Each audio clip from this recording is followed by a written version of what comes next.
El Departamento de Policía de Spokane anunció que ha identificado al hombre que mató a la niña de 9 años Candy Rollers en 1959. Fue posiblemente el caso sin resolver más conocido en la ciudad y en todo el estado. En la tarde del 6 de marzo de 1959, la pequeña Candy Rollers salió de su casa en el oeste central de Spokane para vender mentas de Camp Fire en su barrio y alrededores. A medida que pasaban las horas sin señal de su regreso, la desesperación comenzó a invadir a su familia, temiendo lo peor. Y entonces, después de 2 semanas agotadoras y muchos esfuerzos a gran escala para encontrarla, se hizo un descubrimiento desgarrador. Su cuerpo sin vida fue hallado en lo profundo de un denso bosque, lejos de los alrededores familiares de su hogar.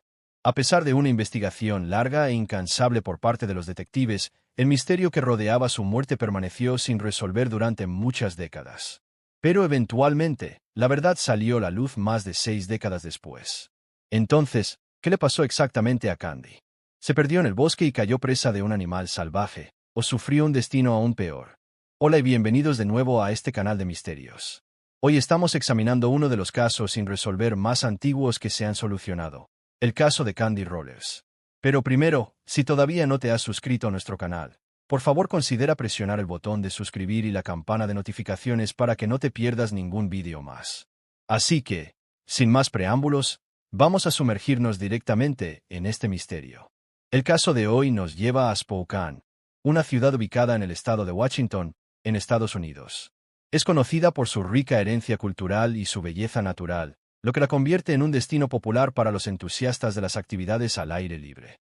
Con el río Spokane corriendo por su centro, la ciudad ofrece un área céntrica vibrante con una gran cantidad de opciones para compras, restaurantes y entretenimiento. La ciudad también es famosa por ser el lugar de nacimiento del Día del Padre y por organizar el Festival Anual de las Lilas, que celebra la floración de la flor emblemática de la ciudad. Candy nació en el año 1950, hija de los padres Elaine y Carl Rollers. Como era hija única, sus padres la querían mucho. En algún momento, el matrimonio de Elaine y Carl se derrumbó por razones desconocidas, lo que los llevó a divorciarse y separarse. Sin embargo, Candy permaneció al cuidado de su madre, quien era maestra de escuela en ese momento. Elaine se aseguraba de proveer lo mejor posible para su hija. Candy era una cara popular en su comunidad, y quienes la conocían la describían como una niña agradable y amistosa que amaba reír. Para 1959, Candy tenía 9 años y era alumna de 4º grado en la escuela primaria Holmes. Como la mayoría de las niñas de su edad, Candy también se unió a una organización juvenil conocida como las Bluebirds. Las Bluebirds eran las miembros más jóvenes de las Camp Fire Girls, y la organización buscaba proporcionar a las niñas educación y actividades recreativas para fomentar el crecimiento personal, la autosuficiencia y una conexión con la naturaleza. Candy se involucró activamente en las actividades del grupo, que incluían viajes de campamento, servicios comunitarios, caminatas y muchas otras. Disfrutaba cada momento y abordaba cada actividad con entusiasmo. Candy estaba creciendo como una niña inteligente y feliz con un futuro que parecía muy brillante, y todos a su alrededor podían verlo. Sin embargo, nadie esperaba que una tragedia desgarradora pronto la arrebatara y sacudiera a toda la comunidad hasta sus cimientos. El 6 de marzo de 1959, Candy regresó de la escuela a la casa que compartía con su madre. Era un viernes, y ella esperaba pasar tiempo con sus amigos al día siguiente. Sin embargo, también tenía algo más que quería hacer primero. Las Bluebirds estaban tratando de recaudar fondos para una de sus próximas actividades, y como parte de los esfuerzos, las miembros debían vender una variedad de chocolates en su barrio. Candy tenía 7 cajas de mentas Camp Fire que planeaba vender ese día. Le preguntó a su madre Elaine si podía salir de casa para hacerlo, y recibió aprobación. Sin embargo, Elaine le recordó que no pasara demasiado tiempo afuera y que regresara antes de oscurecer. Era una regla que Candy siempre había seguido, pero Elaine se aseguraba de recordársela cada vez que salía.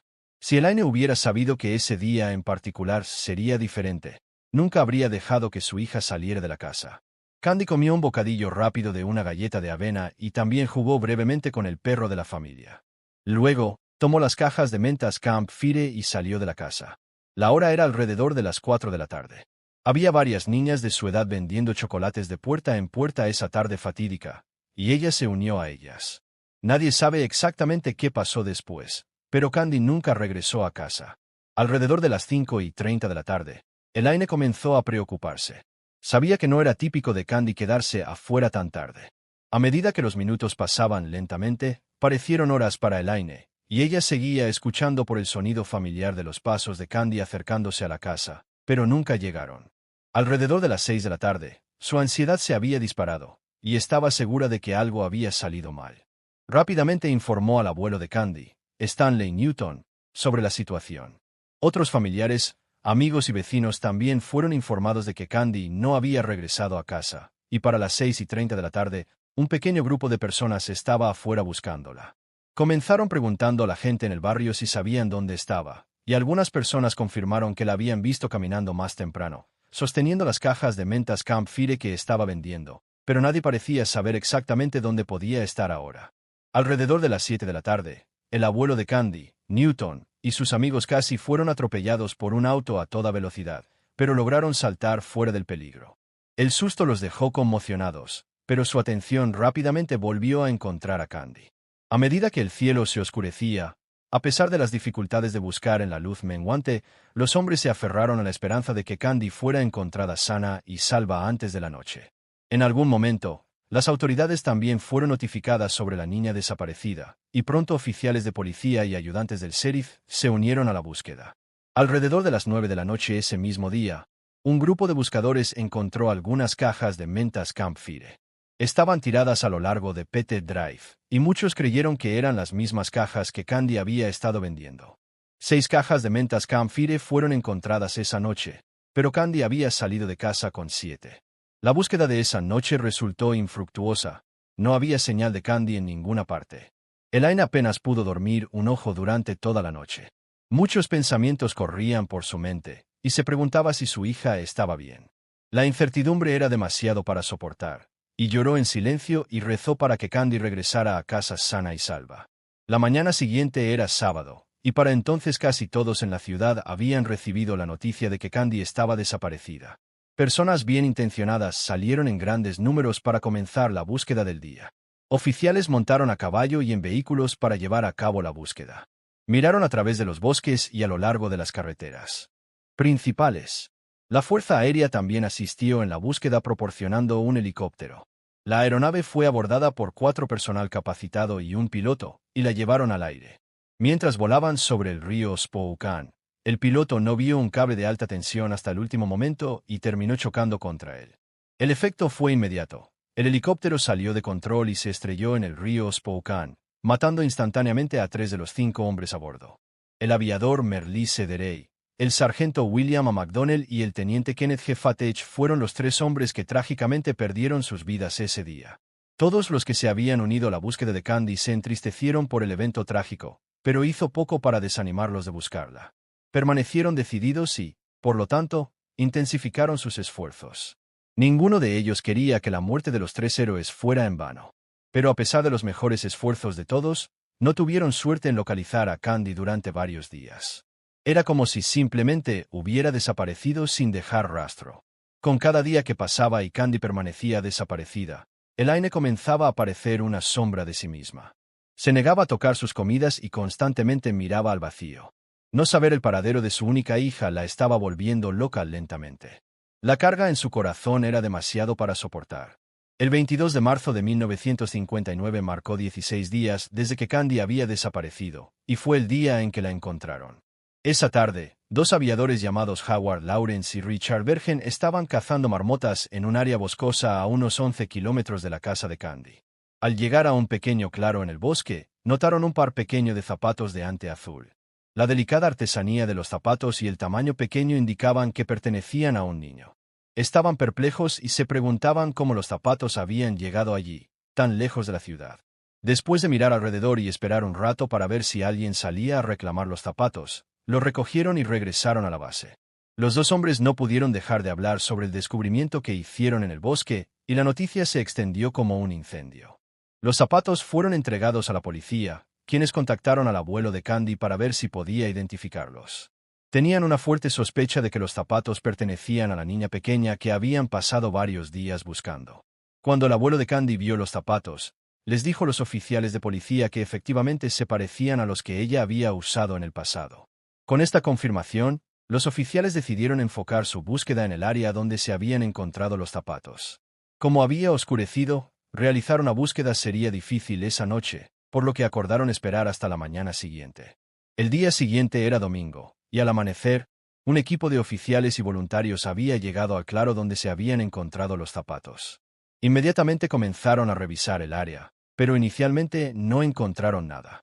Después de que pasara algún tiempo, uno de los oficiales de repente se topó con un pequeño montículo hecho de maleza y agujas de pino. Lo encontró extraño y decidió mirarlo más de cerca. Para su horror, no tardó mucho en ver una rodilla sobresaliendo de debajo de la pila, y cuidadosamente apartó las hojas para revelar el cuerpo en descomposición de un niño. Instantáneamente la reconoció como la niña pequeña que habían estado buscando. La ropa que llevaba estaba rasgada en lugares, y cuando el oficial miró sus pies, notó que estaban atados. Se había usado una tira rasgada de tela para hacerlo. También envuelta alrededor de su cuello estaba otra tira de ropa. El oficial rápidamente alertó a los otros buscadores, y pronto después, el cuerpo fue sacado del área para una autopsia. Los familiares de Candy fueron contactados inmediatamente e informados sobre el estado en que fue encontrada. Al oír que su hija estaba muerta, Elaine perdió el conocimiento y tuvo que ser sedada. Más de 1000 buscadores que habían voluntariado su tiempo, recursos y energía para buscar a Candy quedaron impactados por la noticia. Había un sentimiento general de temor en el aire, y desde ese momento, muchas personas comenzaron a temer por su seguridad y la de sus hijos. Suscríbete si te está gustando el vídeo. El resultado de la autopsia realizada en el cuerpo de Candy reveló que había sido abusada y luego estrangulada hasta la muerte. Detectives del Departamento de Policía de Spokane inmediatamente comenzaron una investigación para averiguar quién era el culpable. Pondremos a todos los hombres disponibles en el caso y los mantendremos allí hasta que se resuelva, dijo el jefe de policía Clifford Payne a los medios en ese momento. Sabemos lo que estamos buscando ahora. Estamos buscando a un maníaco, agregó. Muchas personas fueron interrogadas, pero los detectives no pudieron obtener información útil. La primera persona que las autoridades sospechaban de cometer el crimen era un asesino en serie encarcelado llamado Hugh Bion Morse, y tenían buenas razones para creer que tenía algo que ver. Cuando se realizó la autopsia en el cuerpo de Candy, se notó una mancha púrpura extraña que olía a chicle de uva en su ropa, y Morse era conocido por tener un gusto especial por el chicle de uva. Pero cuando le preguntaron sobre el asesinato de Candy, negó cualquier involucramiento. Como no había evidencia que mostrara que era el asesino que buscaban, no se pudieron presentar cargos contra él. Sin embargo, permaneció como sospechoso principal en el caso durante mucho tiempo. Además de él, los detectives también investigaron varias pistas que llegaron después de la muerte de Candy, pero ninguna resultó útil. Candy fue finalmente sepultada, y sus familiares devastados esperaban que su asesino fuera llevado ante la justicia más pronto que tarde. Pero pasaron varios meses después de esto, y el caso permaneció difícil de resolver para los detectives. En junio de 1963, 4 años después de la muerte de Candy, su padre Carl tristemente se quitó la vida, incapaz de lidiar con la pérdida de su hija. En ese momento, vivía en un hotel en Walla Walla. Pasaron los años, y Candy comenzó a desvanecerse de los recuerdos de muchos, pero su familia y los detectives del Departamento de Policía de Spokane nunca olvidaron. Este es el tipo de caso que ha sido el gran atasco para los casos sin resolver en Spokane. Sigo diciendo que es el Monte Everest de nuestros casos sin resolver, el que nunca pudimos superar, pero al mismo tiempo, nadie nunca olvidó, dijo el detective Zach Storment de la Unidad de Crímenes Mayores del Departamento de Policía de Spokane. Para 2001, había habido un avance significativo en la tecnología de ADN en comparación con los años 50, cuando era inexistente. La ropa de Candy de cuando se encontró su cuerpo había sido almacenada cuidadosamente por las autoridades como evidencia. Estas ropas ahora se enviaron al laboratorio con la esperanza de que se pudiera identificar el ADN del asesino. Los investigadores forenses se pusieron a trabajar rápidamente y pudieron determinar que en la ropa interior de Candy había semen. Pudieron aislar ADN de esto y se usó para crear un perfil de ADN. Fue un periodo emocionante para los detectives, ya que se sentían más cerca que nunca de resolver el caso. El perfil de ADN recién desarrollado se cargó en la base de datos, pero desafortunadamente no se encontró ninguna coincidencia. En 2002, los detectives compararon el perfil de ADN con el de Morse, quien había permanecido en su radar durante mucho tiempo. Sin embargo, para su decepción, descubrieron que no era el hombre que buscaban. Nada de interés surgió durante mucho tiempo. En septiembre de 2006, la madre desconsolada de Candy falleció silenciosamente en su hogar a la edad de 82 años. Murió sin saber quién había matado a su preciosa hija. Alrededor de 2017, La genealogía genética forense saltó a la fama como un nuevo método científico utilizado para resolver varios casos sin resolver. El método utiliza análisis de ADN y métodos genealógicos tradicionales para resolver crímenes e identificar personas desaparecidas. En otras palabras, combina la ciencia con la investigación de la historia familiar para unir pistas y llevar justicia a las víctimas y sus seres queridos. Con el método ganando popularidad, los detectives decidieron intentarlo y usarlo para ayudar a resolver el asesinato de Candy. Brittany Wright, una científica forense de la División de Laboratorio de Crímenes de la Patrulla Estatal de Washington, fue asignada al caso alrededor de esa época. Pudo obtener una muestra de ADN que había sido almacenada en el congelador del Laboratorio de Crímenes desde 2001. Lo siguiente que hizo fue reanalizar la muestra para confirmar que coincidía con el perfil original de ADN del perpetrador de 2001. Tras confirmar esto, siguió con un análisis diagnóstico para determinar si podía usarse para genealogía genética forense. La muestra luego se envió a un laboratorio forense privado. Sin embargo, esto resultó ser un esfuerzo inútil, ya que según el laboratorio, la muestra de ADN estaba demasiado degradada para trabajar con ella. Las esperanzas de los detectives se desvanecieron por completo cuando recibieron la noticia, y apenas pudieron ocultar su decepción. Pasó un año después de esto antes de que los detectives tuvieran un golpe de suerte. Aprendieron sobre un laboratorio particular que podía trabajar eficientemente con ADN degradado como el del caso de Candy.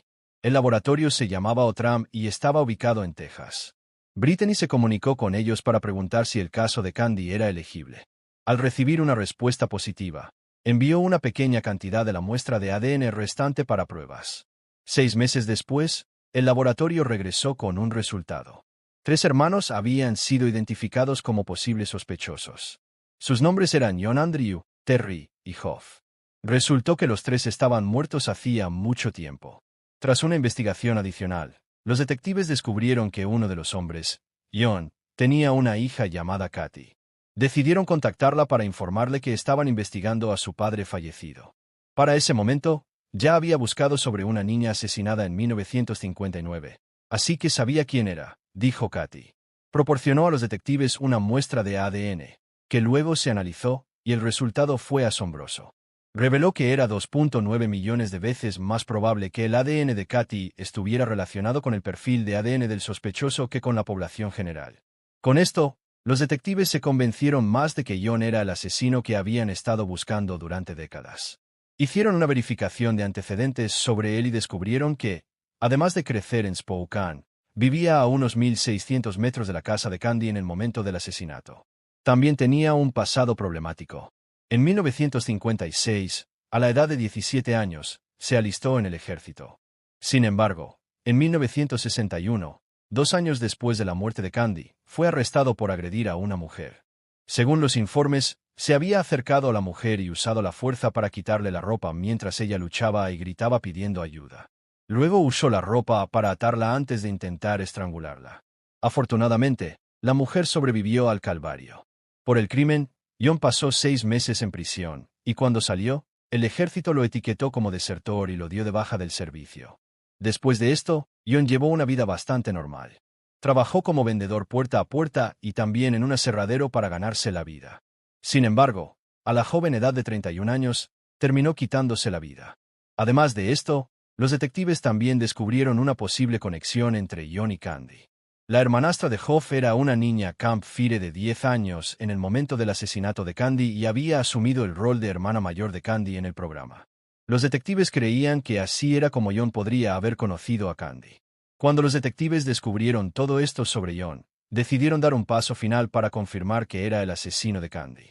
Con el permiso de Katy y una orden de búsqueda, viajaron al cementerio donde John estaba enterrado y exhumaron su cadáver. Se tomó una muestra de ADN de sus restos y se envió al laboratorio para pruebas. El resultado fue lo que los detectives esperaban. John era el asesino de Candy. Tuvimos una suerte extrema al obtener ADN de 1959, dijo el ex detective de la policía de Spokane Brian Hammond, quien trabajó incansablemente en el caso hasta que se jubiló en 2021. No tenían concepto de eso en ese momento, y eso es obviamente lo que resuelve el caso. De lo contrario, no creo que se hubiera resuelto nunca, agregó Hammond. Algunos de los familiares sobrevivientes de Candy fueron contactados e informados sobre el avance en el caso. No es cierre, Pero al menos hay alguna forma de satisfacción sabiendo que la persona que lo hizo al menos tiene un nombre. Puede estar en una tumba, pero tiene un nombre, dijo Joanne Poss, una prima de Candy de 77 años. Los familiares de Candy, sin embargo, permanecieron entristecidos por el hecho de que sus abuelos y padres nunca supieron quién la mató. Nunca lo vieron pagar o morir por ello o lo que sea. Se fueron a la tumba sin saberlo, y eso fue duro, dijo Joanne. En cuanto a Katy, la revelación de que su padre era el asesino la sacudió hasta los huesos. Es realmente triste descubrir que alguien, no solo tu papá, sino alguien en tu familia, podría hacer algo así, dijo Katy. John falleció cuando ella tenía solo 9 años, y creció creyendo que lo había hecho por depresión. Y ahora pienso que no, era malvado, dijo. No fue una escapatoria, pero él pudo morir con la gente pensando que era un hombre recto, y no lo era. Katy también ofreció una disculpa pública por el crimen de su padre y el dolor que causó a la familia de la niña asesinada. Lo siento mucho por lo que hizo mi papá, que le quitó la vida de manera horrible, dijo. Espero que de paz saber que, aunque no es realmente justicia porque no recibe ningún castigo, su nombre ahora tiene esto, y pueden saber que está resuelto. A través del acto de un hombre, una familia fue sumida en la miseria y permaneció en la oscuridad durante más de 60 años. Sin embargo, la determinación y perseverancia de varias generaciones de detectives ayudaron a revelar su identidad y traer a la familia afligida el cierre tan necesario. Pero, ¿crees que el asesinato de Candy por parte de John fue planeado o fue un acto aleatorio? Déjanos saber tus pensamientos en la sección de comentarios. No olvides dar like, comentar, compartir y suscribirte si te gustó el video. Si has llegado hasta aquí, significa que eres de los más curiosos, así que te revelaré un último dato. Aunque el caso se resolvió en 2021, en los años siguientes, como en 2025, se han producido documentales y podcasts que mantienen viva la memoria de Candy, recordándonos la importancia de la tecnología en la justicia.